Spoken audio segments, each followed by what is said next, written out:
maxaad doonaysaa in aad mustaqbalka noqoto? Carruurta dunidu waxa ay su'aashan uga jawaabaan si daacadnimo iyo niyad samaani ku jirto.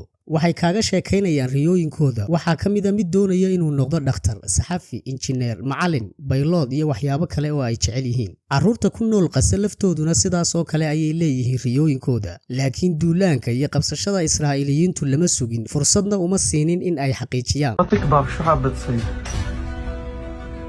لما أكبر إحنا بفلسطين نكبرش. إحنا في أي لحظة ممكن نطاح، ممكن نموت وإحنا ماشيين نلاقي حالنا مطفوحين. هيك إحنا حيانا فلسطين. sida ku dhacday wiilkan yar ee Falastiiniga oo lagu magacaabo Cawni Aldows, YouTuber Falastiini ah oo ku jiray da'diisii 12 jirka. Waxa uu lahaa kanaal YouTube u gaara waxaanu ku soo bandhigi jiray mowduucyo la xiriira gameska. Cawni waxa kale oo uu lahaa riyadiisa u gaarka ah. Waxa uu ku riyoonayay in dadka ku xidhan kanaalkiisu ay gaadhaan in ka badan 100,000 oo subscribers. Waxa kale oo ay riyadiisu ahayd inuu gaari doono malaayiin qof, isaga oo sidoo kale rajaynayay inuu noqdo injineer dhanka electronicska marka uu weynaado. Waxaanu ku cabiray riyadiisaas fudud ee iska basiidka ah muuqaalkan yar ee quruxda badan ee ay dabacsanaantu ka muuqato oo uu ku soo faafiyay kanaalkiisa. السلام عليكم ورحمة الله وبركاته. معكم عوني وفيديو جديد. اوكي يا اخوان، الفيديو هذا فيديو تعريفي، هذا كان لازم انزله من زمان بس نزل اليوم. حينزل اليوم الخميس 18/8/2022. اوكي يا اخوان، تعريف عني، انا عوني الدوس، فلسطيني من غزة، العمر 12 سنة. هذا هدف القناة طبعا نصل 100,000 مشترك و500,000 ومليون، وبإذن الله لل10 مليون، وبدعمكم وبمحبتكم. اوكي طبعا شكرا على 1000 مشترك وبيس صار.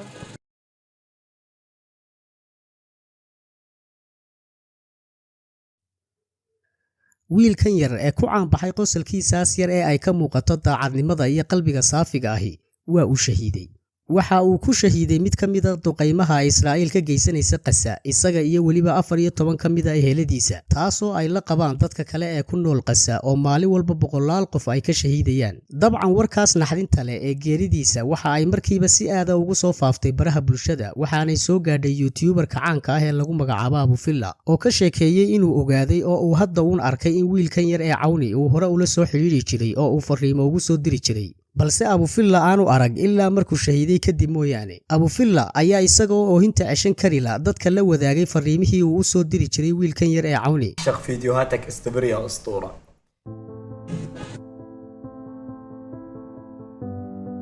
يا رب يكون تواصل معي، يا رب يكون ما يعرفني. أكفى لا تقول إنك تواصلت فيها. إن شاء الله يكون مو متابعني ولا يعرف. فلسطيني من غزة، يوتيوبر عندي 100,000.